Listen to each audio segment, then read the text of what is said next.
Hey, your favorite quadruplets. Well, I don't know what it's triplets. What are four kids called? Yeah, so that's what. Yeah, your favorite quadruplets are here. You had it right, quadruplet. Look at us. We're all in our SOB anniversary shirts. We're family, and we are also champions.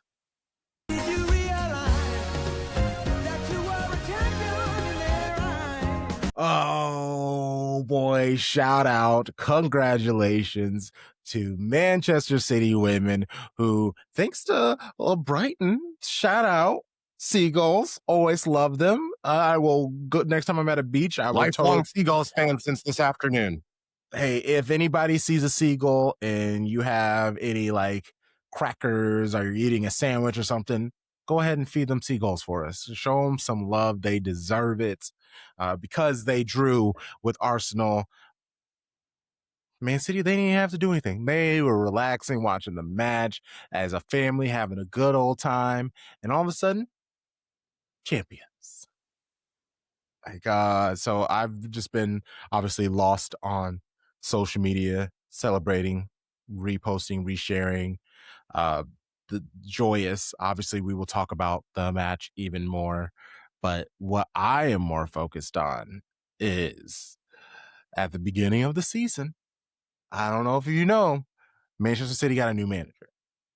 And through all of, I understand through the trauma experienced with the previous season with a couple of different managers, just a incredibly maligned season with just wrought with injuries. Tom Baum, he wasn't quite ready to open up to our new manager, and he had his dreams set on a particular individual who is happy and healthy and doing great in Orlando.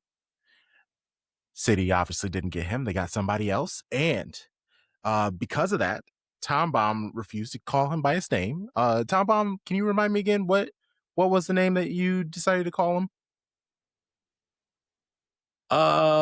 Since it wasn't Sepp Hines, his name was not Sepp Hines. Which, very on the point, no frills, understandable. And he said, his own words, his agreement was, until we see any success, a trophy lifted from not Seb Hines, he will not call him by his name. We are here celebrating a WSL title, so you would think this is when we will have Tom Baum say the thing. But we wouldn't be properly podcasting. We're going to hold that to the end of the episode. We're going to keep that moment. A little tease, baby. You know the vibes. Shady gang, shady gang, shady gang.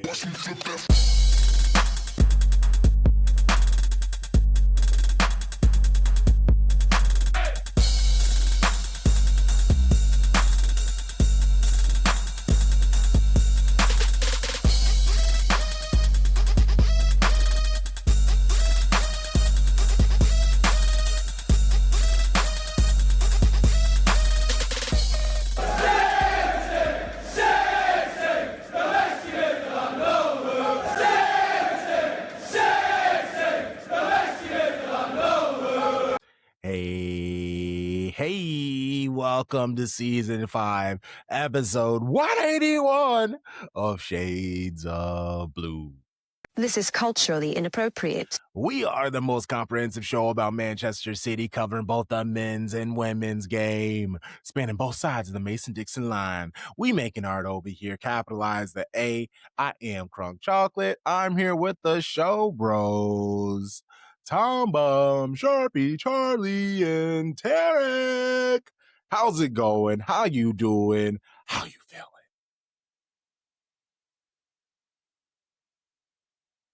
Feels good to be a champion. Don't it though? There have been so many people that have reached out to me and asked me when I was going to be on the next episode. And they really I just have to say it's been wonderful seeing that support, and I love you guys. I love being here, and I'm excited, and I'm celebrating. Hey, Mazel I tov. too am in a celebratory mood. Turkey, All my you got some life, Dr. I Pepper had to close fight. or something? There you go. A bottle of water. A bottle of water. This is wonderful I feel amazing. Midwest ice mountain water. What are you talking about? Come on. The good stuff, the clarity. Feels good to be a champ, man. Feels The good. fact that it's Midwest mountain water, that's just hilarious. Oh man. Oh. First also, sorry I cut you off, Sharpie. My bad. What were you saying? I just feel I'm happy to be a champion. I had to fight all my life for this. All my football, all my city, baby blue baddies life, and losing a title on goal difference. That really hurts you, Bro. You know, you don't know pain till you get to the last game of the season and you win and you still lose. So to be here a couple years later, man, feels great. Yeah, it's been an experience for sure here at Shades of Blue. If you're watching on YouTube, hit that thumbs up, like the video, subscribe if this is your first time here. Leave a comment on something that you thought on this episode. That always helps. You know, then we're like, oh, this Man City podcast is popping. Maybe we should push it to other Man City people. If you're listening on Apple Podcasts, Spotify, Good Pods, rate, review, all of those good things. Tag us on social media. All of these things boost us. Hey, if you see our post on social media, give it a repost. Hit that quote post and be like, now listening. Or you know the vibes are. They suck. I don't care. Just amplify. Somehow, some way, amplify. You know, beggars can't be choosers. You know, I'll take whatever. We appreciate you. Today, we had disappointment with City Men. But is it over? Do we think it's over? How do we feel about everything? We will discuss. But as deserved, we have our baby blue baddies to talk about. Our Man City women have by an amazing last moment goal. Shout out to Kanak, literally giving her all, her body, her shoulder for City success. Literally gave her body for the club. Like Literally gave her body for the club. And that is what got City in the circumstance to win the title as they did Wednesday, thanks to a Brighton draw to Arsenal. So we will talk about all that. And I want to talk. It's been a few weeks since we've had Tom, and Bunny Shaw is still not signed. But there are also other rumors that have been shared about who could possibly be coming to City that,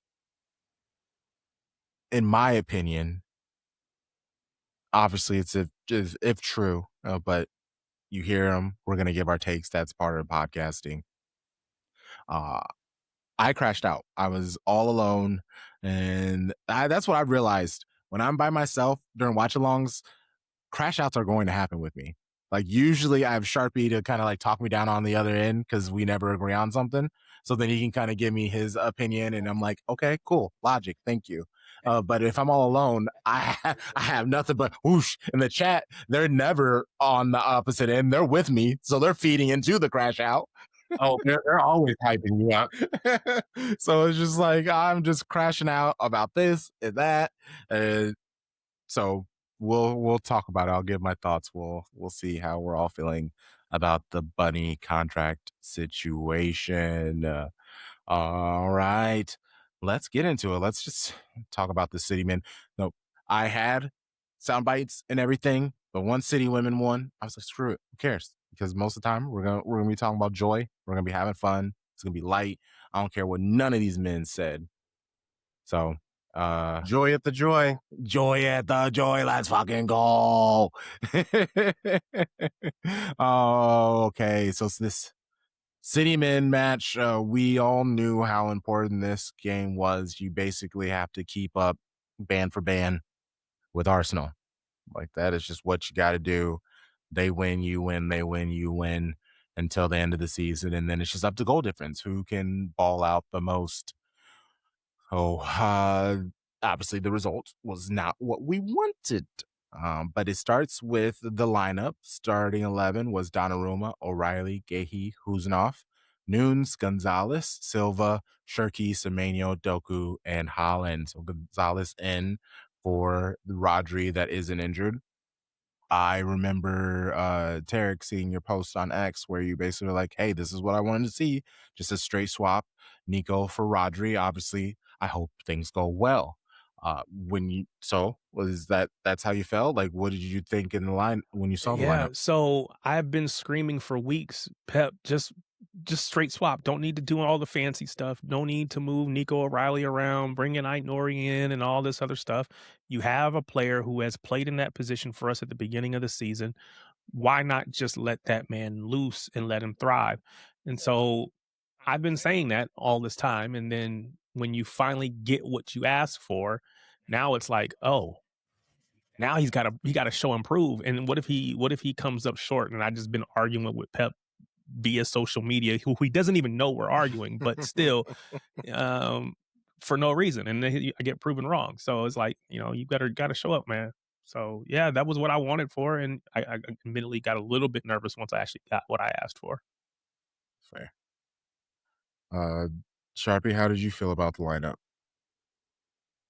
I thought it was the best 11 we could have played. Just going, like you said, Spanish CM for Spanish CDM. And I guess you could always say, hey, there's a shout to put Nico O'Reilly back there and let Nuri come in, right? But I think we didn't like how that looked. I know I didn't like how it looked last time he did it. So I said, Nico G's done nothing wrong to me. Let my boy cook. So yeah, and the rest of the team picks itself. This is the best 11 right now. You love it, Tom? I agree with Sharpie that it was the best 11 available. Yes. And to your point, when you said, like, we know the score, we have to keep up band for band with Arsenal. There was really only like 2 players on the pitch that have done that before. And like, I think that this match was like an exposure of that, not necessarily of age, but of inexperience, if that makes sense. Oh, for sure. Yeah, most definitely. Nico, I know what he can do. He obviously isn't a straight swap for Rodri, but like there's no player where you can just put in the guy and he does the same thing. He embraces the run a little bit more than the pass, so that is like something that he has had to adjust for. He has no problem taking on people and dribbling around them. And his numbers are actually like really good, especially when you compare them to Rodri. Rodri is perfectly okay with just like passing around a player. He is best for the transitional aspect of these players on this team because he has no problem making those through balls, though. He is actually a pretty aggressive, progressive passer. So I was hopeful when I saw him in the lineup. And don't you think that was like that more willingness to make a progressive pass was like what opened up the match to City's detriment? Yes. Yeah, because we can get into it. The match, City, it was a tale of two halves, which we saw a lot last season, not so much this season. But like the first example is City had possession either way. For like first half, it was City had 76% of the possession. Second half, they had 75% of the possession. The difference is Everton had only a 0.27 XG in the first half compared to a 2.45 in the second half. But City weren't bad. They had 12 shots in the first half. Just only 2 were on target. They felt dangerous without actually being dangerous.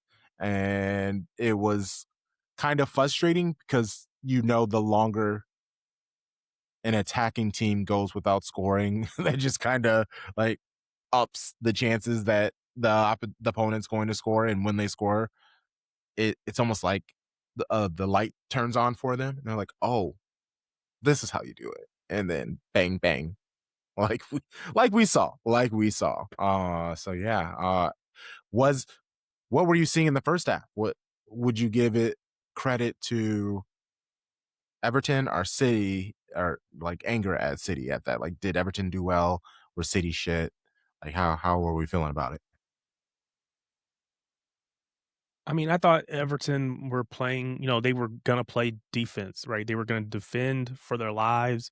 They did that. They had opportunities on the break, if you wanted to say that, but Sharky had a shot he put right at the keeper. I think Semenyo volleyed one over the bar. Semenyo played that cross across the face of goal. No one was there. So we should have had moments. Um, but when you see Nico G slipping all across the pitch everywhere, Man. I have to look at Everton, and maybe it was just Everton being good that put us in that position. I don't know if I should blame him, or not blame, but criticize him for not having the right boots on, something. I don't know, Mhm. but he was deer, baby deer. He couldn't stay on his feet, and that was frustrating. So part of it was them. Part of it, I think, was us as well. Because even with all the possession we had, we still had moments where we give the ball away and create bad situations for ourselves. And it's like, can't keep doing that. Mm. Tarek, you talked about Nico G maybe not having the right boots on.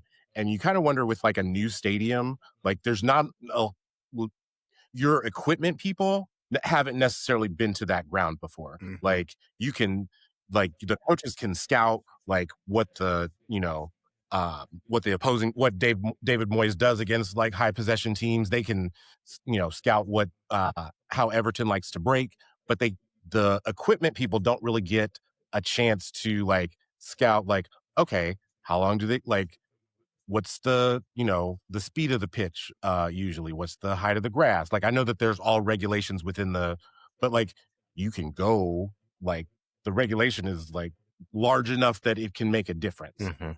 either way. And so like if you don't have that grounds scouting report, I wonder how much that like had an effect on Yeah, Nico G, no, especially like it's a really good point. If you come into a match, like, as a player, like, these are the boots that I'm gonna wear, even if you say at halftime, like, "Okay, this isn't working, I need different boots," like, that's still, like we all know that athletes are creatures of habit, like, that throws that continuity off that they would usually have. Mm. Good job. I'm gonna be a ray of sunshine here. I thought the first half was dominant. I thought we controlled it. We talk about control. That's how we win our trouble. We know how to win trophies. Like they did nothing. If you have a first half, like you said, the stats, right? There are no shots on target conceded. We have 12 total, 2 on target. One of them is a beautiful goal. They have 68 accurate passes at a 67% clip to our 305 at a 92% clip of accuracy. Like, I can't want more other than saying, hey, score some more goals. But in my mind, all I wanted was a 2-0 win. Because I was like, hey, we're down 4 in goal difference to Arsenal. Let's get 2 this match. Let's get 2 against Brentford, catch up on that, and then we score. We already have more goals than them. Cool. So I'm only thinking, like, hey, we already got 1 dominant half when Doku shot goes in. Now, if his shot doesn't go in, I think I would have been upset. I'd have been like, damn, we couldn't get out of there or anything. This sucks. But that moment of brilliance, I was like, okay, great. We're ready. Like, we are going to set the table because all I've seen in 2026 since the derby is City be consistent. And so I was feeling really good at halftime. I do want to echo when you talk about that moment of brilliance. It truly was a brilliant, brilliant, brilliant ball by Doku. And again, we're going to talk about the whole match, but you see him do effectively the same thing on both feet in both halves. It's really amazing what he was able to do. But he starts that ball outside the post, bends it back in, top bends. Man, it was beautiful. credit to him. And I think the other piece that was, if anything, I would say was frustrating with the half in the game in general was just how much refs allowed the opponent to be physical with us. There was a lot of physical play. I mean, that Doku foul was shortly Yes. after. Yeah, as Yeah. near the end of the first half. Yeah, I thought they were overly aggressive. And again, if the ref's not going to blow the whistle, not going to do anything about it, then you just keep going, and they kind of set the tone for them to be, again, in my mind, overly aggressive, overly physical. So I think that was frustrating. But again, you don't win or lose. We're not going to blame that for that. It's just frustrating to watch. No. I'm gonna get real blaming. I hate the PGMOL. I think it is the most overpaid group of majority white men in sport who don't do their jobs, because this is not the first time Doku's been hit or slid on with studs and a red card has not been given. Yeah, Man. multiple times.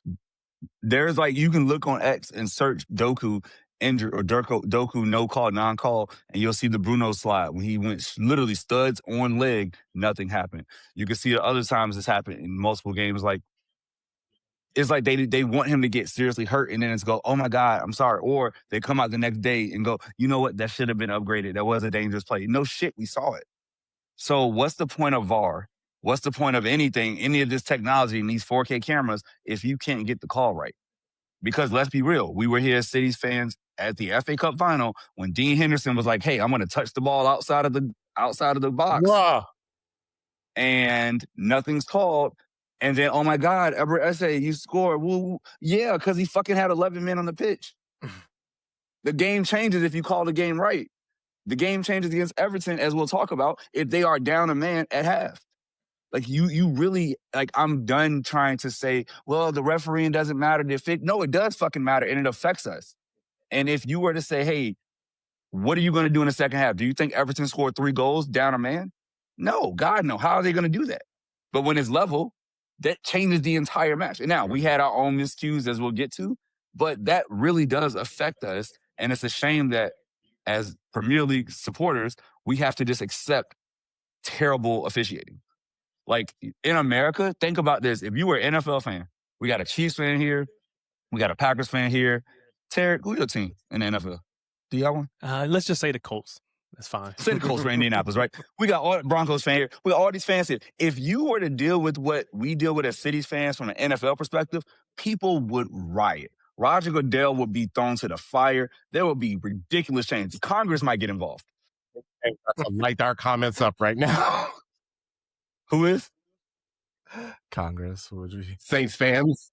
Oh, hey, they know, right? So, like, but it takes, but things happen. They don't keep making the same mistake every single week or 3 times a season where you see a player get thrown down and it's like, oh, nothing here. What are you talking about? Like, America does officiating so much better than Britain. I'm over it. Like, I hate it. We have to win in spite of them. We can't win because they make the right calls. And this is not just me. This is like looking at Champions League 2, which we can talk about at one point. Like, it's really frustrating when they don't get it right. And because it's a pod, I can get that rant out, and I feel better now. There we go. I teed you up. I'm glad that you got that, Charlie. I'm glad we could be here for you. This is the therapy I needed. Thank y'all. I think one of the things that I'm reminded of, like, of especially all of the, like, you're talking about searching social media, like, for all those non-calls on Jeremy Doku. There's a reason this podcast exists. There's a reason that it's for Black people, like, talking about Manchester City. Like, we realized our voice was not heard in the space, right? And we have seen, like, there are documented research reports that if the player getting fouled is more darker complected than the person committing the foul, the less likely that an official is to call that foul. And if you, like, Jeremy Doku's a dark-skinned man. We love all shades, right? You look at all the people who fouled him and then look at their skin complexion and just keep that in mind.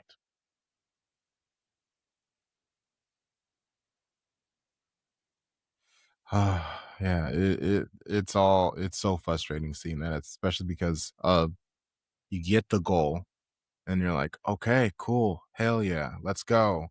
And then yeah, that situation happens and it stuff like that, it affects how obviously I mean Doku's still gonna run at you, but in the back of his mind he's gonna know officially the refs don't got me. He knows that, but there's a difference between like having that expectation because he's gotten a lot better at not like getting too frustrated. He definitely by the end of the match he really was like, bro, what is going on? And because he was just continuously getting taken out, and like part of me was in the second half, I during the watch along, I was like, I want him to be the first person that we take off. I understand that he is as dangerous and he's creating as much as City You are. wanted who to be the first person to take off? Doku, just because they were kicking his Wow. ass. They like obviously he wouldn't have saved us if he was taken off. So I'm happy that he wasn't. But it was just the way that he was being treated in that match. It was just very frustrating to watch. Okay. So second half, Everton just like slowly take over the match. Like City still had possession, but when Everton had the ball, they were like, you could tell that they knew what to do with it. Like they knew where they needed to go, how they needed to, they were channeling more one touch passes together. Like they were looking pretty dangerous. They just couldn't get that final end product. It was the subs that were made. Tierno Barry, he came on for Beto, who was struggling and also on a yellow. And Barry just brought the energy. But I will say that first goal, very controversial goal. We know what happened. He was offside. I don't I don't care about none of that. Like Guehi, you can't make that pass. You got to know better. Like Well, and that's the I don't care thing. about none of that. Firstly, like I don't care about where Barry was in relation to the line. Like Mark Guehi has to know not to make that pass. Mm-hmm.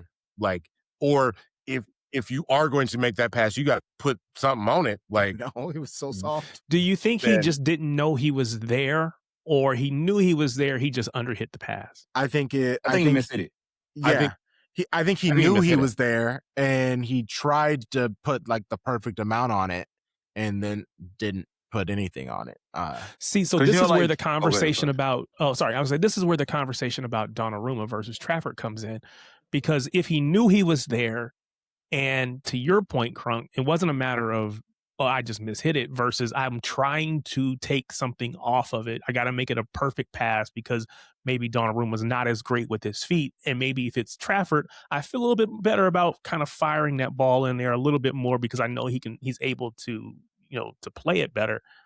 Again, have no reason to know that is or is not a thing. But if it's in your head, it just makes you a step slow, whatever, right? So it was a bad play. It was a bad pass, regardless of why. It was a bad play, bad pass. Donnarumma was like 5, maybe 6 meters away from Guehi. Like even if Guehi put the right amount of pace on that, there is still no guarantee that Barry doesn't get to the ball. Or if Donnarumma has to kick it, it's like legitimately just like straight sideways out, and Everton can do like a long throw or something. Like it. In general, it wasn't a great pass from a player who is usually really good, like mentally. He's like has a great. But that's why I wondered if he just didn't realize he was there. Like, and we've seen him so many times taking a ball in and then faking like he's gonna pass and then turning around and dribbling up the pitch. We've seen him take on defenders. So it's very weird to see him choose this moment to do a back pass. It was frustrating. Sharpie, how do you feel about it? The first thing that came to mind once I like got my life together was the Stevie G slip. Yep. Where you have that moment in a title race and it's the most unfortunate moment at the most unfortunate time, and it cost your team the title. And so for those that don't know, 2013-14 season, Steven Gerrard in the match of Liverpool and Chelsea, he slips at Anfield at home, except this is on the road, but he slips, and Demba Ba, the striker, scores the opening goal, led to a 2-0 loss that ultimately cost Liverpool the title. It was April 27th, 2014. And so again, I'm going to open up another phase of conversation right after this point. I'm going to say Guehi, he messed up. Mhm. It was bad.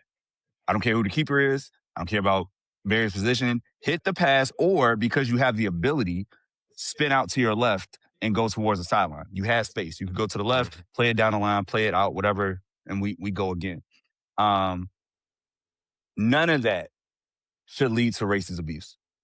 I was going to go there. I was going to go there. next. I'm always going to go there because there's no reason that man, who's actually in 3 months done nothing but be excellent for Man City. Like, we haven't, I think in England we hadn't lost a match. We still haven't technically lost a match, right? He's been amazing as a mid-season transfer, him and Semenyo. And so for him and Semenyo to both get racist remarks thrown at them, and of course, it's City fans who are in the comments, the ones calling him monkey and leaving monkey emojis. See, that's and this is what I I said hate the it. other night, because in the stadium, that's probably Everton fans. Okay. Yep. But after the match, in the social media comments, there's no reason for an Everton fan to come on there and have anything to say. That is, in my opinion, pretty obviously going to be City fans.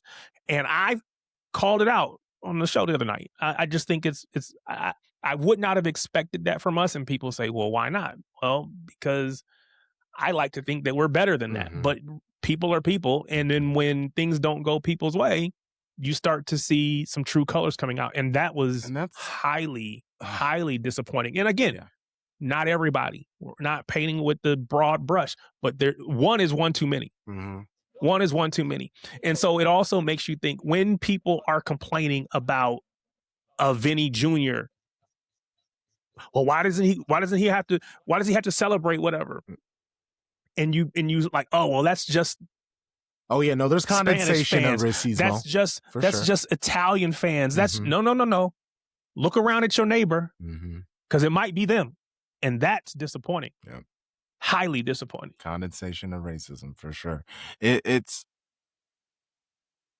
and that is the unfortunate part, that whenever I see, and it's in women's football, whenever I see a black player be the reason for a team's struggle, like I cringe. I get scared for them. Like, no joke. I legitimately worry about them. And also, I didn't think about that when it came to like Guehi making that mistake. I was like, okay, let's focus. Let's keep it moving. So then when all of that information came out after the match about all the racist abuse, I was like, of course. Instead of like being like, hey, we got this draw, the game's not over, all these people. And what's crazy, most of those accounts, you could click the link and it's them. It's their private, it's them pictured with their mom and their sisters and just being awful human beings. Wow, that's even crazier. Yeah, I want to give Tom credit because he said it. When you're of a darker hue, you get more, you get worse foul calls, you get more criticism. Guehi is a very dark-skinned black man. Semenyo, dark-skinned black man. And it's interesting because these are not the first City players this year I've seen them make mistakes. It's not like Phil Foden doesn't score and people leave milk emojis. Or, I've seen Mateus Nunes make mistakes. I haven't seen anybody put a monkey emoji in his socials. I've seen Ruben Diaz get beat. Nobody's put a monkey emoji there. These aren't pale white men. They're Portuguese. So it's just very interesting. Not interesting. It's not interesting. It's actually very part of the course of this history of this world and the history of Britain, that you would have so many people come out in their true colors show. And so obviously we as Shades of Blue, we stand with all black players, black people. And it's annoying that we even have to talk about this. We can't just focus on the football, But I would be remiss if I didn't bring up the fact, and I knew somebody would, but that we didn't talk about the fact that a misplaced pass leads to you being racially abused. And it wasn't even like a decisive play in the match. That didn't kill the match for I City. know It there's was still plenty 1-1. more. Yeah. There was so much left after the 68th minute. So, because again, I don't see Donnarumma's page he didn't get anything, because we can get to him next. Because that goal, let's talk about it, Crunk, because that was crazy. He definitely gets some criticism, but again, no monkey emojis to your point. Yeah. He's not getting racism. He's not having to deal with It's that. not like they putting pasta emojis in his shit. Not surely. Yeah. But even with that, so yes, Guehi made the mistake. It led directly to a goal. But nobody was complaining in the 46th minute, as soon as we come out of the half, when Beto's in on goal and Guehi goes to ground, gets the foot on the ball, saves what feels like a guaranteed goal. Mm-hmm. You don't hear nobody complaining then, but all of a sudden he makes one mistake. And then I keep telling people, every player makes mistakes. Every player. To Charlie's point, everybody makes mistakes. And you can't say, well, I only want the good of a player, but I don't want the bad. No, you got to live with both. It's when we can move because Everton went back to back goals within 4 minutes of themselves from a corner. Way too easy. Like way too easy. O'Brien gets his head to it. Donnarumma is just like lost swinging at air. Like his fist was under where the ball went over his head and he's like stumbling over people. And as much as the Guehi mistake was bad, as much as even this goal was bad, City having to like claw back into this match in the first place, absolutely awful. The officiating, dreadful. The thing that disgusted me the most in this match was Donnarumma going up to the referee after this goal, begging, pleading on bended knee, asking for a foul. That was revolting, my boy. Grow up. Like, you messed up. Yeah. And for you to be begging on your knees, literally dropped to his knees to an English referee. What do you think you're gonna get? Please, just VAR. Look at it, please. Oh, please. You're a kind man, referee. Oh, I was disgusted. I revolted. Get him out of our club. Not the mistakes he's made. That was when I was like, he can go. I'm over him. Yeah, looking to be bailed out, looking for the referee to bail you out instead of just owning it. You know what? My bad. I missed. I flapped at it, whatever. I missed. My bad. He can just accept that. Every time you see him picking up a yellow card, it's because he's arguing with a referee about a play that he didn't make. Mm-hmm. Every time they give up a goal, it can't be somebody else's fault. No, man, you got to look yourself in the mirror and be like, I screwed that up. And recognize this is a weakness to my game. Let me go improve that. Go get better. Bro flopping like Joel Embiid in the Game 7 of Celtics versus Sixers. Yes, he did look very Luka Doncic on some bitch shit. Like, that wasn't cool. I think to make another cross-sport comparison, like, if he is going to remain at this club this summer because Italy's not going to the World Cup, I really want him to work with a wide receivers coach to teach him how to, one, track the ball in the air, high point it, and two, high point the ball, and number three, and most importantly, catch the damn ball. Like, I am so sick and tired of his tall ass, like, just going up there, like, boom, and then, like, at that point, it's chaos. Like, there's no control from that.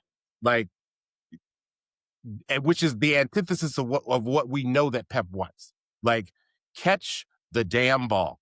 Like, I'm gonna be like Keyshawn Johnson. Like, catch the damn ball. That's it.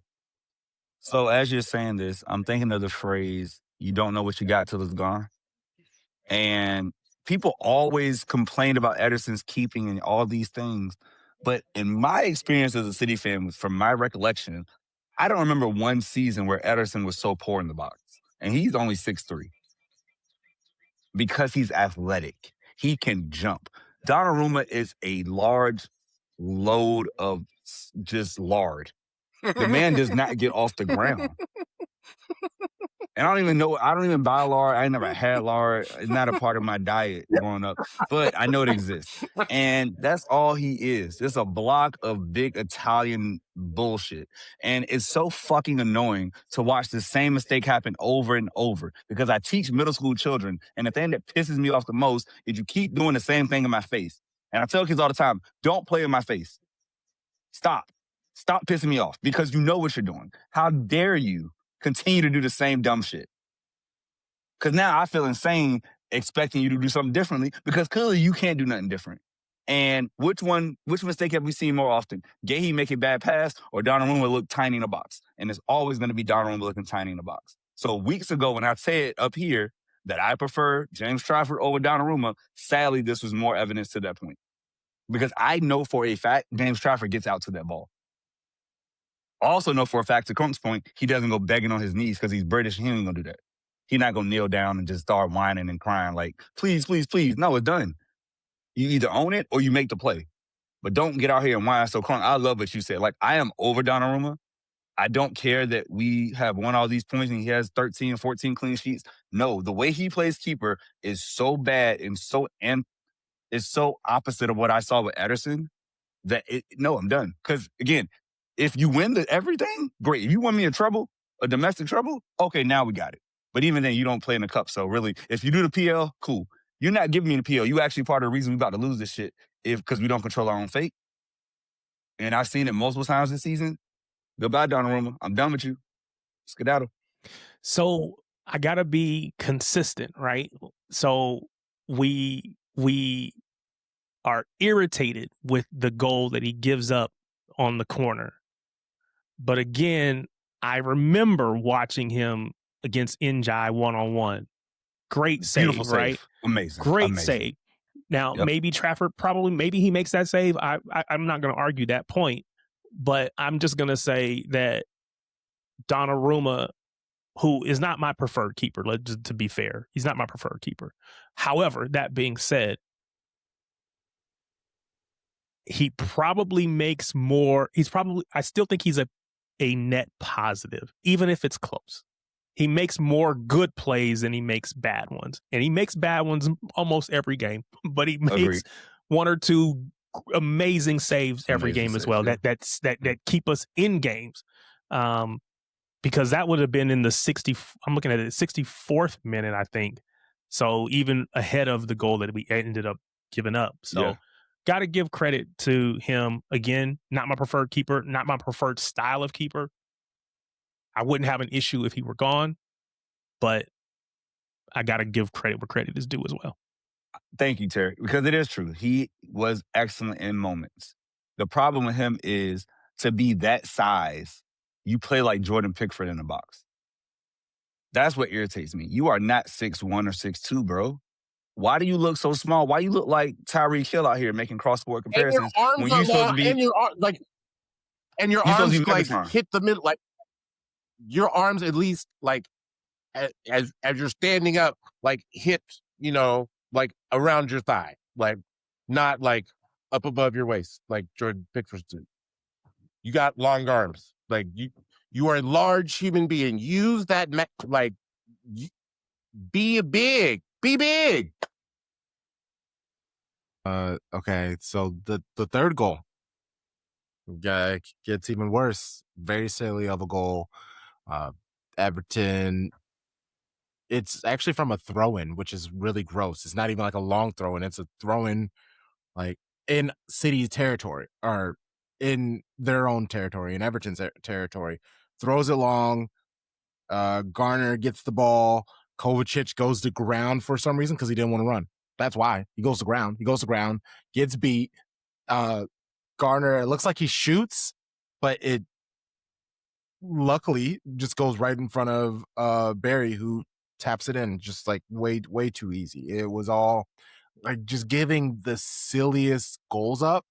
And I know City just went right back and scored, and we can have a quick discussion about like Kovacic coming on and he made that pass, and he tried to make that pass a couple of times, and why we haven't seen more of that pass, just like straight to Holland, like just make the pass. Just try.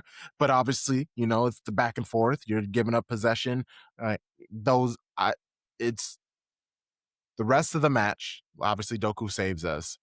So I guess what left of this match do you specifically want to highlight? Because I want to get to some happy stuff. I want to get to City Woman.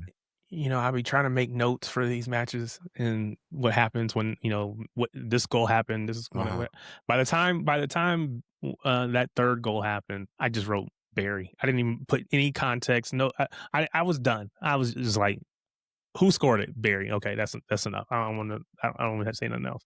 And then, like you said, really quickly turn around and come right back with the Holland goal, which again, very well taken, clutch goal, because we needed, if we were going to have any chance of getting back into that match, we needed a goal.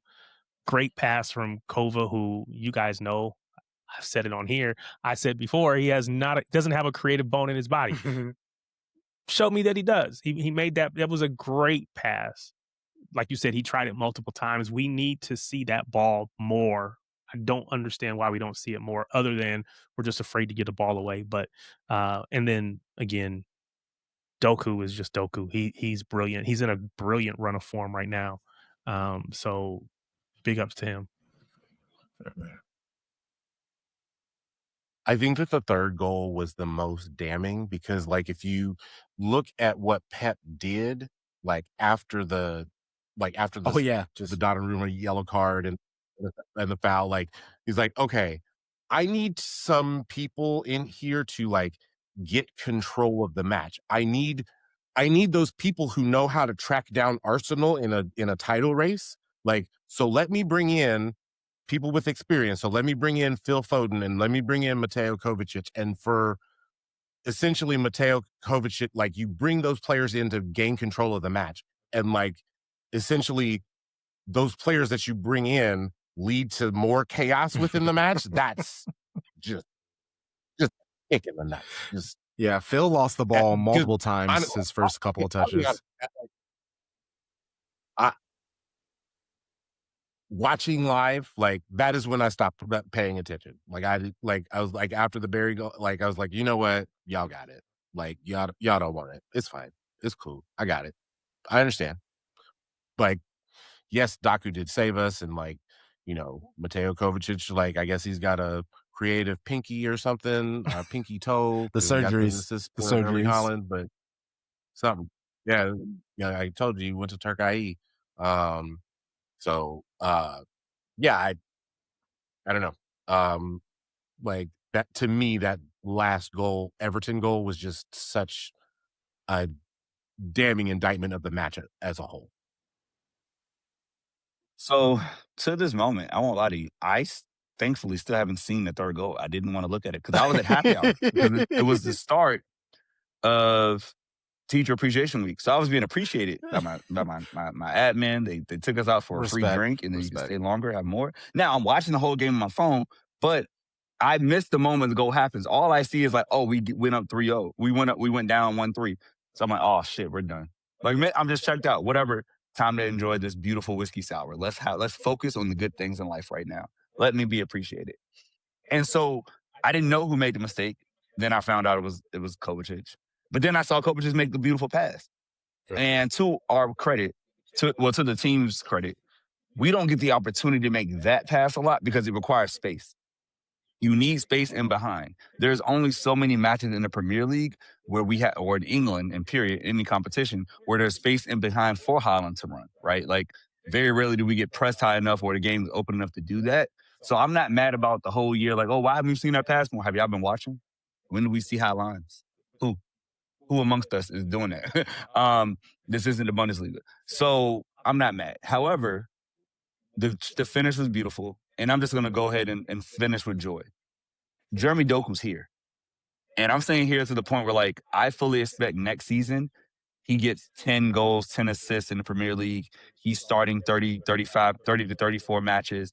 His minutes are over 2,000. Like, we're seeing somebody reaching their peak, and that's pretty cool to watch.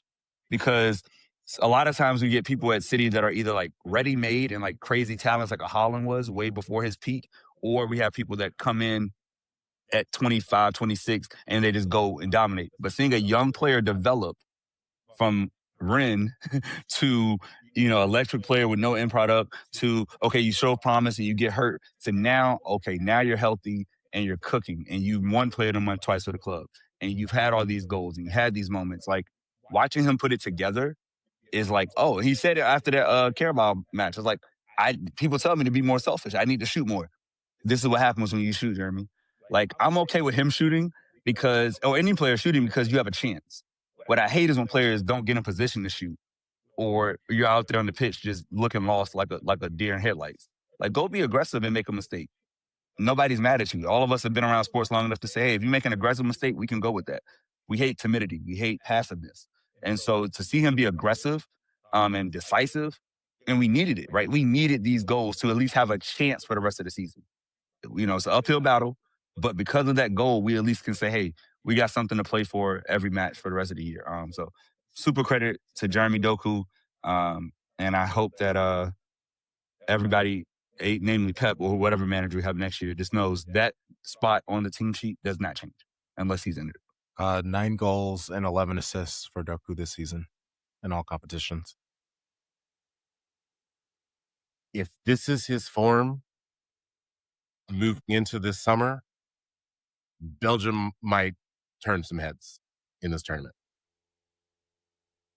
I mean, I'm not predicting anything. The defense isn't great, but their attack can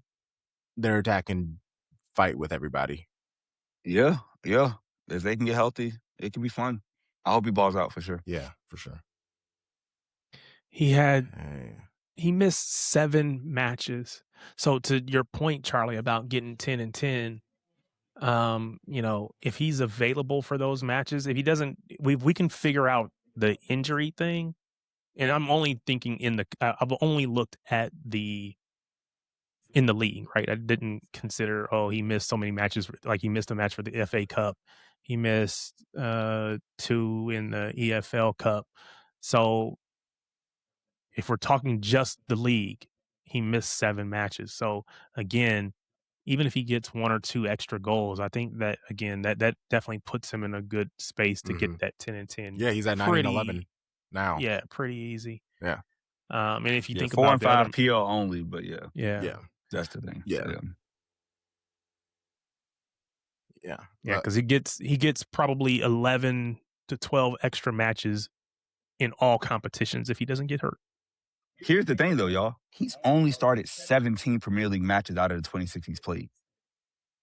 So, like, again, he was not nailed on as, like, I'm the left winger. Like, this is like Haaland is as a striker, right? Like, so imagine what happens when you just say, hey, Jeremy, you're starting 25 plus matches, regardless, right? Like, if you play 26, you start all 26, right? Just like Haaland, when he plays, he starts. That's going to take the productivity up because his minutes he's only 1574. Most Premier League seasons, you want to have over 2,000 if you have, like, a lot of, minutes under your legs. So this is the breakout year. And now we get to the year where it's like he's going for team of the season next year. Because I think we all know he's the most dangerous winger in the Premier League. Like, he's not, like, Bukayo Saka can't do what Jeremy Doku does as far as scaring a defense. But Bukayo Saka, to his credit, has had more end product this year, even with the injuries. So I think Doku has to, like, step it up to say, hey, I want to be on that list. Watch me shine. I love it. Yeah. So we move on to taking on Brentford. We won't be recording until next weekend, so we'll do Brentford and Crystal Palace. Because City have a match every 4 days, at least 4 days until the end of the season. How are we feeling about this game against Brentford? Shout out to Charlie Core, had him on to talk about the match preview. Great person. They sit in 7th, so Conference League is in their sights if they want. If there are only 1 point behind sixth place, Bournemouth in sixth place. So they could easily get into sixth, which is Europa. They have a very good chance of possibly getting a European, but I mean, Brighton is in eighth, right behind them by 1 point, and then there's Chelsea, Everton, and Fulham, who are 3 points behind them. Uh, if you go to 16th at Tottenham or at Nottingham Forest, they're too far away. But I guess Newcastle at 13th, they are 6 points behind. By the end of the season, anything can happen, but they are playing some really good football. Igor Thiago is right behind Haaland and a lot of the like goal scoring stats. Honestly, when I was flipping and playing through Gradient, I found while I was doing like research on Haaland, I found Igor Thiago. He is overperforming his XG significantly, which Haaland is not. Haaland is actually underperforming his XG. But Igor Thiago is the third in shots that are pressured. He has the third lowest percentage in the league. So he technically gets open the third most in the league. It's odd because first is Danny Welbeck and second is Evan Nilsson. So like you can have, and then it's Mateta and Richarlison. So you can have these conversations that maybe they get open because people aren't taking them seriously. But also there is something to the ability of finding space to get a shot off unpressured. I think a lot of that stat before I get to my prediction is that they're playing in more open games. Like Haaland can never have that stat because he's always surrounded, right? Oh, Jokeris can't have his that is stat because he's insane. always His surrounded. percentage is Like, insane. and Thiago has 8 penalty goals. So he's only had 14 in the league that are open play. Haaland's had 22 open play. Just to, put it, even though they're only 3 behind, there's a big gap in pins. But yeah, Brentford hasn't beaten anybody in the league in a while, y'all. Did y'all know the last time they beat somebody in the league? Anybody want to take a guess? No. What team it was? I mean, they did in their last match. Yeah, they beat West Sorry, Ham. before West Ham. Before West Ham. They hadn't beat anybody since February 28th against Burnley. They had a string of like 6 straight draws in the league. 5 straight draws and a loss to United before this West Ham match where they opened it up. It's very similar to how Everton's form was coming in, right? They weren't in good form, and then we kind of opened up to them. I think us being at home is the difference. Yeah. It's way easier to play at home than on the road, and I fully expect us to win. I don't know how many goals. It could be 1, it could be 4. But I think we win. And they have something to play for, so they're going to be aggressive. I don't think they can just sit back and just try to go for a draw. So that'll help us because they are fighting for Europe. Shout out to Keith Andrews. But yeah, I think City win on Saturday. Mm-hmm. So I know you want to talk about this Brentford match, but I need to go back and say something. Cherky was trash in that match. He was. He was. I just about it. I just got to say that because I can't let that man get off the hook. He does a lot of good things, but then he does silly stuff. Again, I used to get on Rico Lewis and say he couldn't play in midfield because he just keeps getting bullied off the ball, keeps giving the ball away. And I'm seeing Cherky doing the same thing. You're just on the ball too long. Give the ball up, man. It's like a point guard that does too much dribbling. You don't need all that. Get a ball up. So I just had to say that because it irritates me sometimes. Yep. Thank you. Thank you. He does plenty of great stuff and, whatever, but he was not good. Anyway, yeah, Brentford, we win. It is what it is. I think I'm going to say they get punished because we're irritated. I would love I'm that. I'm going to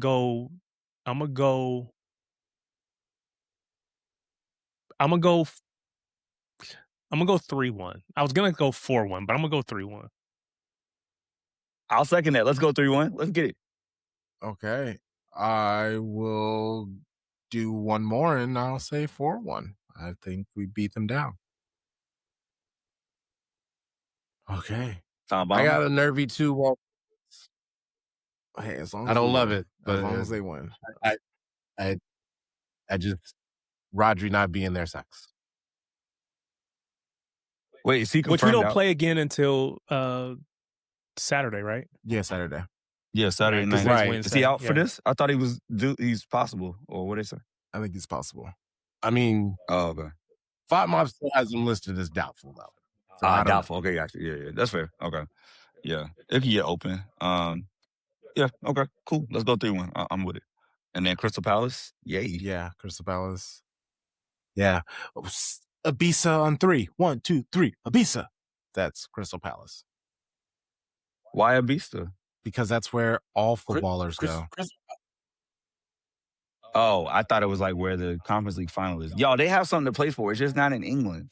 Yeah, Like they that's it. care. And like they don't care about anything else. They don't care about anything else. Like they are putting everything that they have into that competition. And like I think that Glasner probably wants to walk out with like saying like I have a European title, like of some description. So like yeah, that's the one if you want to like make up a goal difference, that's the one that could get ugly. They're just not good. They're just really not good.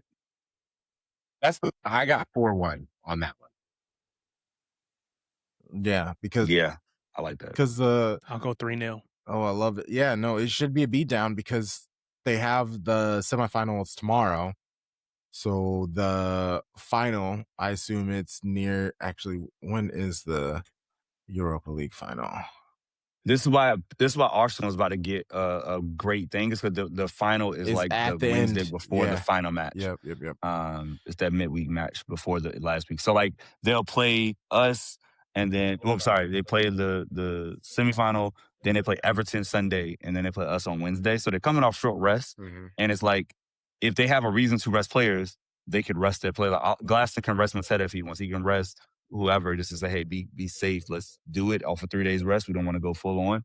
So it wouldn't shock me if they come in just saying like, hey, we'll give it a go. But those are the matches where it can get ugly because we aren't fully locked in. Like we don't really care. So I think we score. I think 4. I feel like we're gonna score so many goals in these last 3-4 matches. Like we're gonna have fun at the end of the season. Will it be enough to win the title? TBD. It's not in our control anymore. But we're gonna go out on top though. We're balling because we got to get ready for the FA Cup final. So we got to be in good form. Respect that. I love that. Yeah, I think it's gonna be a big win.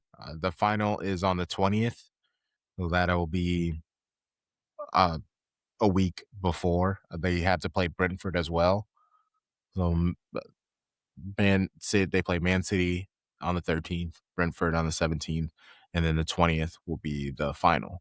So they will be having to do, like, if there's going to be a match that they're going to play their best, it would be against City, and then they'd rest against Brentford. But also, it's one of those situations where you probably only play everybody like 60-65 minutes, so he will be making subs no matter the situation. It'll be interesting to watch how Keith Andrews handles that. But obviously, if they win big in the Glaston. Sorry, yep. Then we're talking about Crystal Palace now. Oh, Glasner. Oh well. Let's get to the good stuff.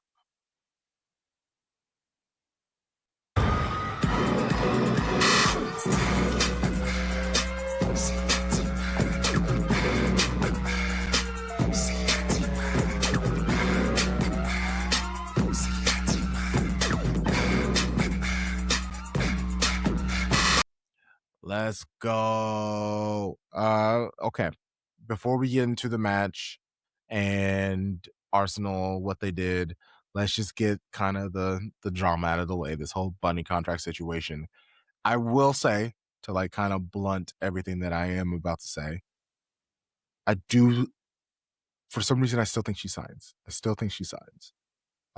But she has not yet. And I previously was being like, guys, it's okay. Lauren Hemp, when she resigned, it wasn't until the end of April. We are past the end of April. So now, however you feel about the situation, feel free to feel it. Feel free, it hasn't happened yet. And then there are rumors of us becoming an Arsenal retirement home, welcoming in Katie McCune, Beth Mead, who we know is the boo thing of a certain player that we have. Put some respect on Big Shamrock's name and pronounce her name right. It's Katie McCabe, or AKA Big Shamrock. I say McCune every single time. Shout out to the noisy neighbors. Like, I was like, damn, is this a Joey shot? I mean, maybe it is subconsciously. I don't know. All y'all look alike. I'm joking. That is a joke, people. There's no way, shape, or form that Joy McCune resembles Katie McCabe. I'm joking. I mean, nah, I'm just joking. So let's keep it moving. So Big Shamrock, Big Thatch coming to city. We know meet him a very public, amazing relationship that they have together. Also, Buddy is not signed. Mead is being pushed out. McCabe being pushed out. And they're supposed to just be welcomed by City. One, our left backs are slow. We talk about this every single week when we talk about these matches, is how slow our left side of our defense is. She doesn't help. And then McCabe can score goals, but with the reason why I think they're getting her out of there, Mead, is because of how swift their transitional play is. You can't really do that when someone's arms are moving really fast, but they aren't. And so you get someone in who can move with a little bit more pace. We're in the same situation with City. You got Hemp, Blazing, Carolyn, Fugino. They got some pace to them. Like, and then we're supposed to bring in Mead. Obviously, I think she would be a backup. So it'd be like, who do you think is going to replace Buddy full time? There are some names that I have some interest, but I don't even want to even put that part out. It's just frustrating that if this is all true, that they're willing to just not pay Buddy what she is deserved.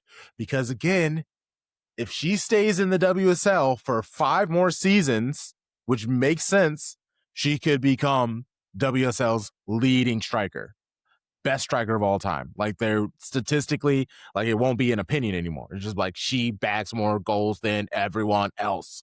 If you keep her at City, that would be a wonderful thing to have as a representative. We have so many great players in the squad that are historic to the league. To be able to have a Hemp, Yui Hasagawa, a Greenwood, Houghton just left. So like her, to have a Bunny, to have these players who have been in the league for upwards close to a decade plus, it just been absolutely amazing to have that name be lauded under the Mississippi, Manchester City brand. That is exactly what you want. And for her to possibly go to Chelsea, like, I know that's the name because it's like who would pay the most. It all just upsets me so much. I guess, Tom, like, what are your thoughts of everything that you've heard so far? So here's the deal. Like, since last season when Viv joined Man City, there's been talk about Beth Mead moving, like, to one of the 2 Manchester clubs. Like, for a long time, she had been linked to United. I do think that it's interesting that clearly English media handles situations of this nature much better than American media does. Because I contrast, like, the potential of, like, Beth Mead and Viv Miedema playing on the same team, and then the whole situation with the Dallas Wings, AZ Fudd and H. Beckers, and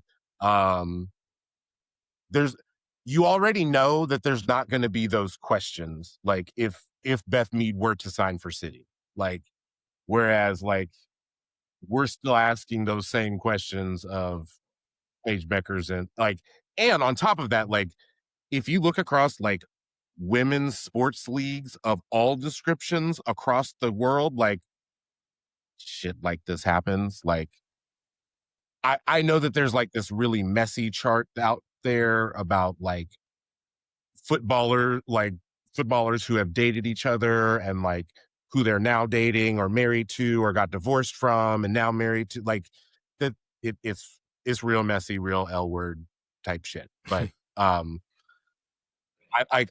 don't really care. Like that's not like they're my business. And like I know that they like clearly those women are professional enough to like say like, okay, what happens like at work is work stuff, and like what happens at home is home stuff. And if anyone can compartmentalize that type of shit, it would be an athlete. So that's not some shit that I'm worried about. Okay, now let's get into the meat and potatoes. Therese Shorjan, you are bad at your job. You are just flat out bad at it. Like, I can't imagine that you can't go to the Sheik and be like, hey, I'm going to have to make a large decision and I'm going to have to spend a lot more money than we have ever spent. But it's a player that's worth it. This is one of the like, no one scores more goals than her. Like, you think about all of the seasons where she's won. Think about this. Ever since she's been the starter for Man City at striker, she's won the Golden Boot. Like, that's incredible. And if you think about all the times that she, like, this season, honestly, is the first season where she hasn't really had an injury issue or missed matches. So, like, last season, like, she won the Golden Boot and, like, Russo didn't catch her until the last day. So, like, this is a player worth spending that money on. And, like, I'm not saying that, like, there's obviously club constraints, but like you have to be able to work beyond that because you have to recognize the talent that you have in front of you. Like, and if you aren't willing to go to bat for this player, like, I don't give a fuck what your build plan is for the next 5 years, because like, unless you can promise me that you are scouting the next Marta, like, this is the dumbest shit I've ever heard in my life. You are terrible at your job. And if don't make me send my girl cousins to fight you. just don't make me send my fight you. That's all I gotta say.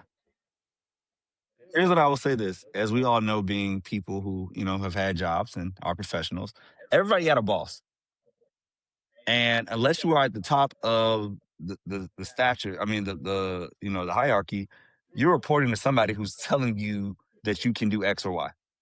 And so as much as she might be bad at her job, there's somebody above her that's not allowing her to do the thing she knows is right, which is pay money.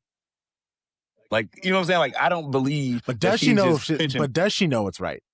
You're believing in the best of her. Yeah, I am. I'm believing because I think we all have eyes. And I'm not gonna, because she doesn't control the money. She's the face of the negotiation. It's just like in the NBA, NFL. Owners are the ones really making the calls, even if the GMs or the senior VPs of whatever operations get the blame or whatever. The owner says either go above the luxury tax in the NBA or don't. It's not on Brad Stevens to say that. It's on the Celtics owner to say we're going to spend above the tax, or we're going to trade away Al Horford and Vucevic, whoever, Porzingis and Jrue Holiday, right? So in my mind, the people at the very top of City are messing this up. She is the face of it because somebody needs to get the blame, but whoever it is ain't the Sheik, right? He's too far away. Maybe I forgot the guy's name that runs the men's side or whatever that they report to over there, but it's not right. And I'm gonna say this because this is not about Katie McCabe. This is not about Beth Mead. They're both too old to be signed. I don't care about them. I will say this: if Bunny Shaw plays for Chelsea Football Club, bro, I will not watch another Man City's women's match. I swear on everything I love. You will never see me on a watch along. You won't see me go, oh, who did what? I don't care anymore. Because on the men's side of it, Phil Foden just got a new deal and hasn't done shit for 2 years. But he's getting a raise. But Bunny Shaw is the best striker in the league and probably best striker in the world. And there's things that haven't been, and she out here writing Marvin's Rooms type Instagram posts. Come on, man. Like, I'm done. Like, if you don't have Bunny Shaw at the 9 next year, Crunk, you got to find a new watch along, buddy. I won't be there. I'm not supporting I'm this. not I'm not doing them supporting either. sexism, racism. Like, that's what it would come to me. It's sexism and racism. It's, we love a little massage and noir. That's what it is. Yeah. Yeah. And so I'm done. And what frustrates me is because if you're trying to be like, okay, how can we quantify signing someone, re-signing like someone like Bunny? She represents Jamaica, and we're gonna be honest, the islands. Like, there's a whole just diaspora that is rooting for her and her success. That I can't tell you how many people who have told me that, like, wherever they're from, they're like, "Hey, I love Bunny. I have." Shout out to Lauren. She says it every single time we do a match preview. She's like, "I'm Jamaican. I love Bunny Shaw. Like, no matter what she does, I hate what she does to my team, Tottenham, but I absolutely adore her because she's doing amazing things and she's Jamaican." So that in itself, England is full of Jamaican, bro, of Caribbean Black English people of Jamaican and or other parts of the Caribbean descent. Yeah, so exactly. Again, if you're thinking about how do we, if you think about how do we monetize, because again, they're all thinking about money. Yes. It's easier to monetize her than it would be somebody else. So you again, at the end of the day, I don't care about the money. She's the best. She's the best in the world. Shinsy's been kicking it with her. You don't lose her. She's the best in the world. Usain Bolt kicks it with her. Like, there are all these like celebrities who are spending their time with her. This is a player who has the potential to have like the generational impact on football and loving a club that like a Didier Drogba has for Chelsea fans, like Thierry Henry has for Arsenal fans. Like, this is like, if some people will even say, for City fans will even say Balotelli at some point. Like, this is a player that has that potential impact, and like, you are letting that player walk out the door. And I think, Charlie, like, you are correct. There is somebody above Therese that is making the decision, like saying like, this is your limit.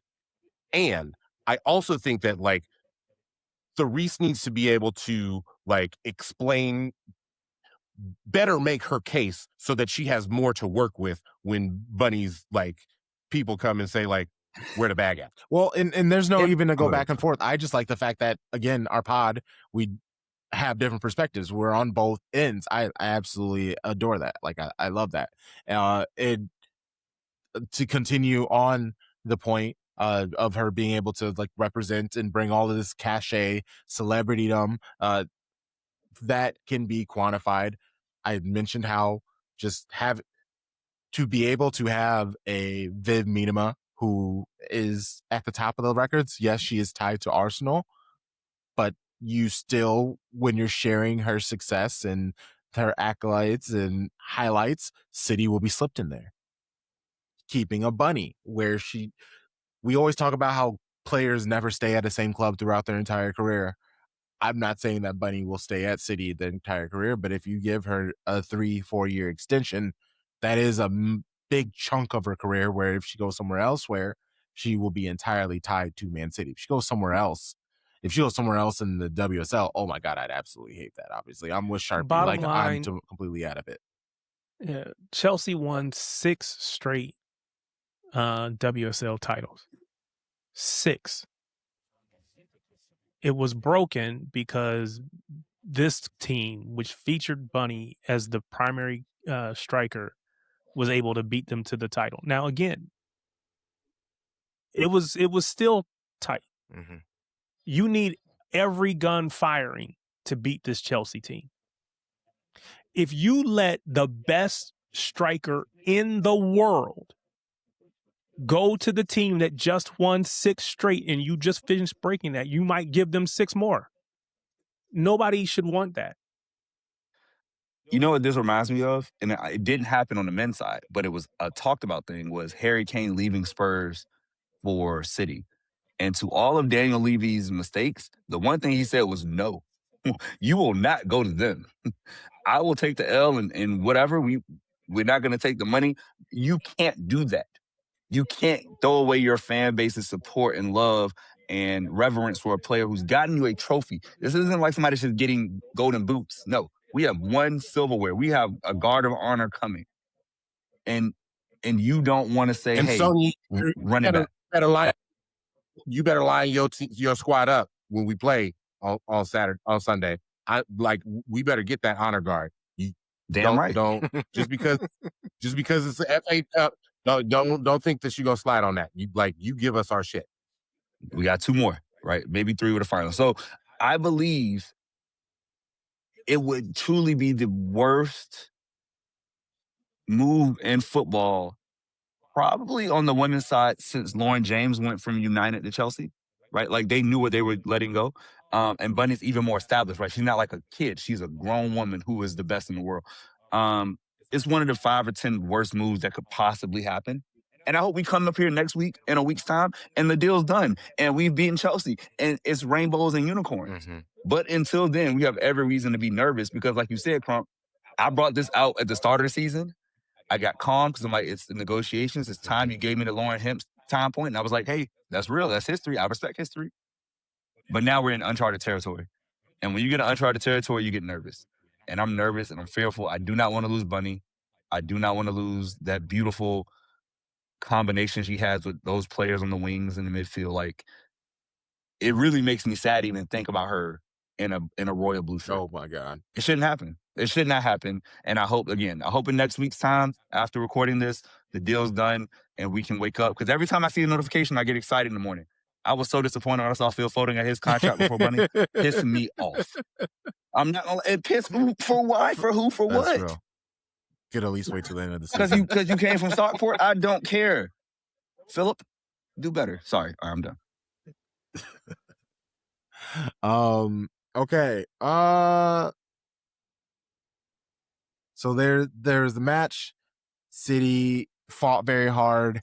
They won 1-0 in 90 minutes plus 2 extra time, thanks to a Rebecca Canuck header. Honestly, I'm trying to think of, because I want to get to the enjoying ourselves and City winning of it all. And also, Tom Baum still has not said his name, so we got to get there. Important things of the match: Yamashita, her hair. Liverpool came and brought it to City in the first half. I was not quite enjoying myself. Yui got like muscled around. The passing was just like off. They struggled to break down Liverpool's press. And if they ever did, once you needed to make that pass into the final third, that was always off. Like, that never worked. You could tell that they were rushed. There was a lot of like one-touch passing, and that's cute when it's like pass, one-touch pass, because then you're like, ooh, a little touch of class. But when every single one is a one-touch pass, it's like 4 straight one-touch passes. That's not how City play. And it relies so much on everyone knowing exactly what the person is going to do. It didn't come all the way out. Coffee couldn't quite figure out where she needs to be in this match.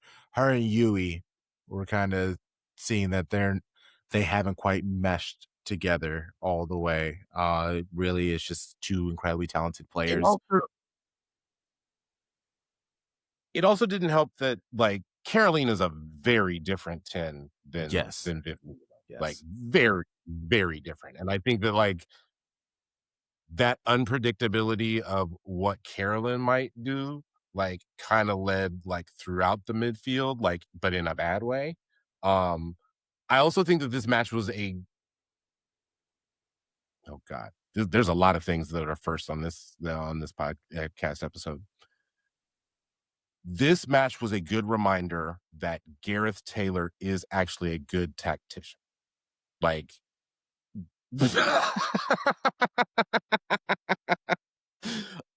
I think that, okay, for those that don't watch, I just clutched my knees And I was like, oh my God, this trophy got Tom back in different. Hey, If we don't win this trophy today, I swear that sentence is never uttered. Because that was crazy.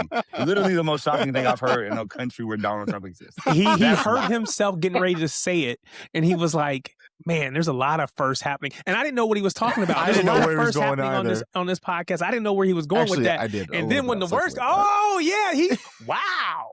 He went there. He said it. Please clip that shit, because that He was crazy, moved bro. to say that. Wow. It was and I do think that it was a combination of factors. Like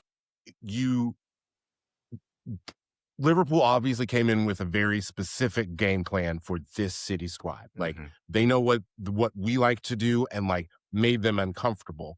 And on top of that, like almost all of those players that were on the pitch, like Gareth Taylor coached. So he knows not only does he know like what they excel at, what they're not so great at, he also knows how they all tick. So like, just like you kind of saw, like there were some Liverpool players that were able to get into the heads of like Casper certain City players and what was her name? Yeah. Like the ref had to like tell them, hey, you two need to chill the fuck out. Exactly. So like I think that was those combination of factors made it like the scoreline so close. I think that City's talent finally did overcome that. But you also have to like, that header is like true heart of a championship. Like 1,000%. Like she literally launched her body. Her shoulder down. Launched her body. Like she's not playing against Chelsea on Sunday. I want y'all to know that. Like that's not happening for her. Hey, Wahhabi, what's up, girl? So I just want to say, apologize to Crunk in public as I done in private. Hand up accountability. I overslept for this match. Your boy was out really late. 2 a.m. hits different when you're 35, and had a fun time. Shout out to Alarm you. went off at 6, turn that off. Alarm went off at 6:15, turn that off. I said 4 hours is not enough. No, it's not. But it's not. When I woke up, it was like the 75th minute. So I'm like, oh, 0-0, we got a chance. Now I'm nervous and hungover. And so to watch the ending, the last 15 of the 90 and getting the stoppage time, and just see the way, again, we do not stop. I believe you saw, if you've seen the video that came out on socials, like, we will find a way to win or something like that. Like, that is what they believe. They've shown it this year. I think it's 4 now game winners in the last, after the 85th minute in the season. Thinking about the Benet goal, right? And others. Greenwood's deliveries on corners have been great all year. It might be her best attribute because she is so damn good at whipping that thing in. Like, it is phenomenal the way she gets it. Wherever she wants to put it. It could be near post, it could be far post. She's great. I need the men to learn. But yeah, connect, man. Like, that will be the type of thing you see, like the Aguero goal, like whatever, because it's just going to last. Like the Gundogan finish against Aston Villa on the men's side, right? Man. Like, those 3 points literally changed the outlook of our season, where now we could say, hey, we know we can go for a double if we beat Chelsea and the winner of Brighton Liverpool. Like, we have that in our hands now. We don't have to be stressed. We don't have to say, okay, what if? It's like, no, the tie of the league is done. We're having a party against last match of the season. We got to go get another trophy now. So credit to Kanak, man. Great signing from Therese last year to come in, and what she's done in the last 16 months has been amazing. Yeah, and that overall, Therese has done a fantastic job. It is just like, we were talking about Guehi, like, you do all this good and you do this one bad, but this one bad is like a big bad. It's like, it is completely changed that outlook of football bad, like, truly, depending on where Bunny Shaw decides to go from City if she isn't re-signed. So I asked the question about the men, but I first had the thought about the women. So I asked the question about the men, do you think that they know what Pep is doing? And if so, is that impacting their performance? I have to question if the women know what's going to happen with Bunny. Maybe we don't know it, but the women on the team know it. And maybe that's why they haven't been as dominant these last 3 or 4 matches. I mean, that thought has popped in my head. I'm not gonna lie. I hope I'm wrong. Yeah. Oh, yeah. And I have no reason to believe that it is- other that- than it's just conjecture, but it's definitely crossed my mind. Especially with that. I would be lying if I haven't been saying, like, I haven't been thinking about that since we came back from international break. Yeah. Just because the play was terrible. And man, I wish I could remember his name. There's a guy who always does the questions to Jeggy on via Zoom, and he was the first person to ask for the Brighton match. He was like, "Hey, we struggled against Aston Villa after that last international break. Are you guys ready for this match?" Like, I'm not saying that it's a exact correlation, but it also makes sense. And Jeggy tried to be like, "No, we're fine. It's good. The players know what to do, what to expect, blah, blah, blah." And then, it takes very long. Then they lose to Brighton. So then he even, even before this match, he popped back up and was like, "Hey, so like, I asked you if you had it handled." And like, you didn't. So like, what happened? And obviously he didn't say it like that. He said it in a very like professional way, but I thought it was very funny. I was like, "Oh nah, he's hilarious. Shout out to him." So, and when I can remember who you are, shout out to you for asking those questions. I'll look it up. But yeah, I had a segment written in talking about if there's a chance Arsenal could drop points, and they did it. City are the champions.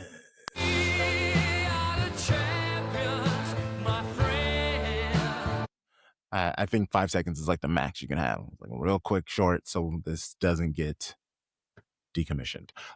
Cool. Yeah, this game against Chelsea. How are we feeling about that? Big dubs in the chat. Dubs in the chat, man. We coming for them. Like, they're playing better than the last time we saw them. I'll give them credit. Sonny Simeone got them looking decent. But I believe it's time for us to get back in our ways now that we're back in a couple weeks. We got the live for the trophy. We can get a double. Let's go get the double. Where is this match being played? Anybody know? Kings Meadow. Stamford Bridge. Oh, it is at Stamford Bridge? Oh. Yeah, and we beat them there? No, we lost it this year. That was the start of the season, 2-1. Yeah. I feel good better. So now we can get everything. I feel better about it being at Stamford Bridge than Kings Meadow, if we're going to be honest, because they're moving to Stamford Bridge because everybody wants to be like Arsenal, but they have yet to build the culture there. It's growing. It's getting better, but it's no different than when City play at the Etihad. So like, you're not filling it up. So having that giant space that's not full, the crowd there who will be cheering isn't as intimidating. It's not just that. Like, when you have, your obvious outgoing captain saying that, like, they prefer Kings Meadow to Stamford Bridge because like it's just so big and cavernous. Like, I don't think that like a City player has ever come out and said like, "Hey, we would prefer playing at the Joy rather than the Etihad." Like, every time that they play at the Etihad, like, it's this is a tremendous opportunity for the club. It's an honor, to play in the stadium, like all of that. Like, I mean, that could be one of the reasons why Millie Bright is retiring, but that's neither here nor there. I'm really, because this match like kind of just scares me from the standpoint that I don't think Kanak's going to be healthy. Like, so I do think that you're going to end up seeing some backline rotation, and like we've talked about speed before. The fact that Kasparai has the ability to play both sides, left and right, I wonder if, like, to address that speed question, especially like knowing that you're going to be going up against Alyssa Thompson, what if you flip Kirsten Kasparai to the left side and then go ahead and just bring in Iman Benet and start her at fullback on the right side? I Like, brought I up don't hate inversion that. before, yeah.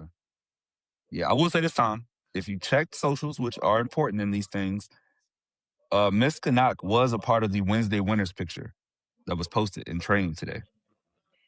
Posted at 1:22 Eastern, so probably 8, 9 in the morning, whatever time over there. So I hope that means she's ready, right? If you're training on Wednesday, theoretically, Yeah. you should be ready for Saturday. A So little, hopefully she does. yeah, a little rest, a little massage, some Some glasses of champagne. acupuncture. You know, Mhm. she's all good. She's all good by this weekend. Yeah, but if she doesn't play, I love inversion. I think it would open up City No, I if love he that wants to idea. progress going into next season in the Champions League Yeah. to throw a different look out there. If we can't get the left back we want because we keep the ball so much anyway. But yeah, I feel like we will beat Chelsea. I'm gonna go 2-1. I think we figure out how to get it done. Bunny scores. I think Caroline playing against that defense. I think she scores. I don't rate their. I mean, I rate them with Gurma, but I think we can get some joy off of them. If Oh, we need yeah, if Miedema it's back. if she's we do need Meet back, yes. But if it becomes a situation where it's Caroline versus Aaron Cuthbert and Sushka Nushkin, I do like our chances in that. Because who did they start? Who did Chelsea start in their last match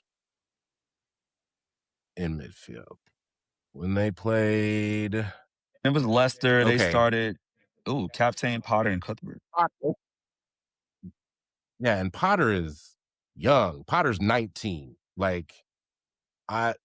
If she's gonna be their advanced playmaker or between her and Captain, I like our even if it is Caroline over Viv Miedema, I like our midfield much better than I like theirs.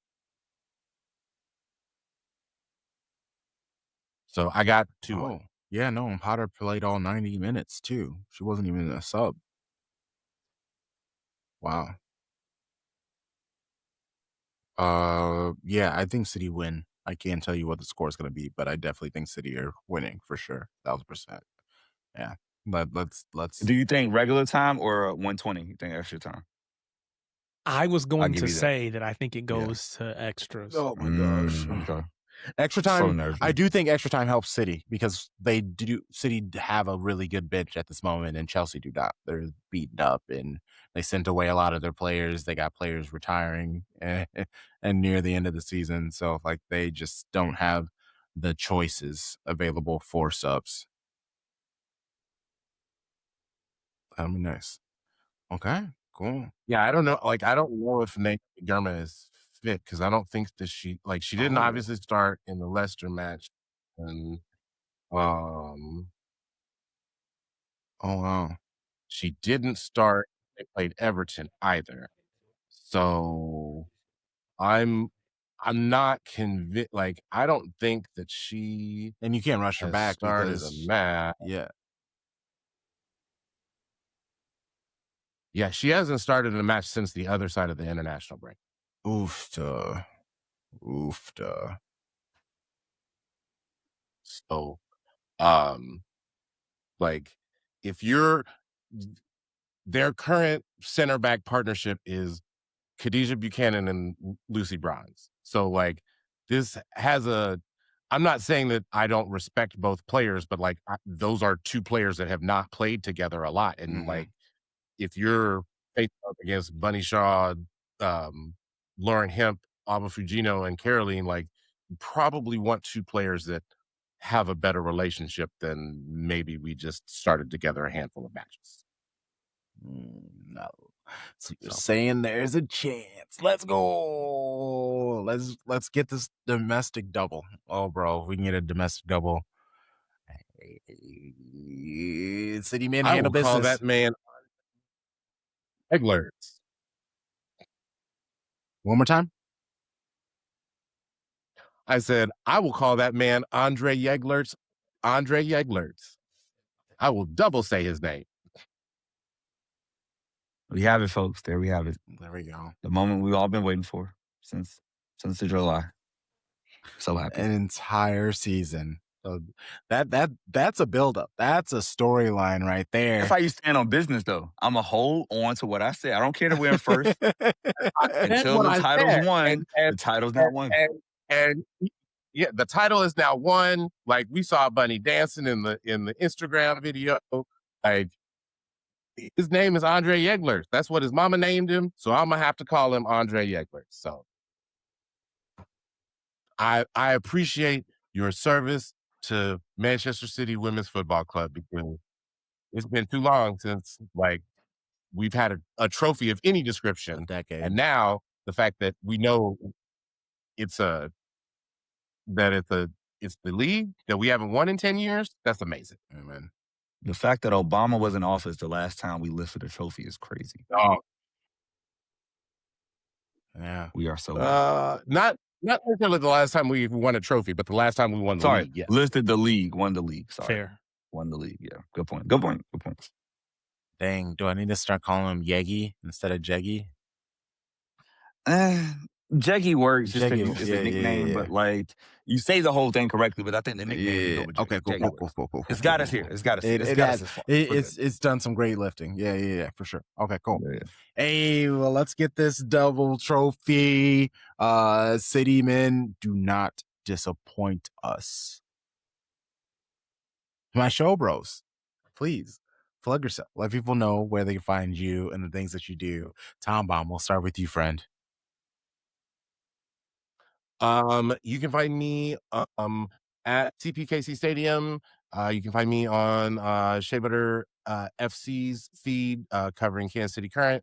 You can find me at the 12, the WSL podcast that you should be listening to. Got a lot to talk about over there too. And if there's a social media app that I use, you can find me at TomBomb816. Yeah, for me, you can find me on YouTube and on social media, all with the same username, same name, Tarek Peterson, all spelled out TARIK PETERSON. You can find me in all those places, and on Tuesday evenings, you can find me on YouTube doing Talkback Tuesdays. So hope you'll join me on Tuesday evenings. Hey. What's the count looking like? We getting close to 500? Did we hit it yet? We have not hit it. I didn't look. I looked like early this morning. We were like 55 away from 500, something like that. SOB, let's go raid my guy. Let's just go subscribe. You ain't got to turn on the notifications. Just subscribe. Add something to the channel. Great work over there on Talkback Tuesday. You can find me at Sharpie Charlie on every social media platform I'm on. You can't find me on True Social because I don't do that. But I'll be on the other ones, though. So, yeah, come find me there. And taking off this weekend because of Mother's Day. But I'll be back for the watch-alongs to finish out the season with the homie Crunk. Hey. At Shades of Blue NW, all things at Shades of Blue NW. If we are on an app and you want to find us at Shades of Blue NW. Sorry. No. I was just, he said the Truth Social thing. And I was like, if you find any of us on Truth Social, it ain't the real deal. It's not us. It's not us. Something's wrong. Yeah. You can go to Truth Social if you want to. I mean, if that's your thing, go on over there. It took me a second to be like, wait, if you what? ever see any of our profile pics on Truth Social, just know it's AI. It's not the real deal. And please let us know. And please let us know. Hey, man. But also, why are you there? Because if you come to this pod and you be on True Social and your job is not in journalism, someone hits us on this you, and it's like, that's you too. Is it you? Why you there? How you know? You telling on yourself now. I don't want none of y'all in my circle. So if you listen to True Social, you can unsubscribe. Don't my subscribe. bad. He said that, and it just was like, if you see me on True Social, that's why I say we got a problem. If you see me on a social media that we are on, that's why I add that last part, that we are on. Yeah. That's the right caveat. Yeah, that is true. Yes. It's easier for me to tell you where you're not going to find me, and that's True Social. No, I'm not saying all. Yeah, you for sure are not going to find us on True Social. Yeah, there we go. I will quit all social media before you find me over there. Oh man. Until next time, you know the vibes. Shady gang, shady gang, shady gang. I love it. Let's go.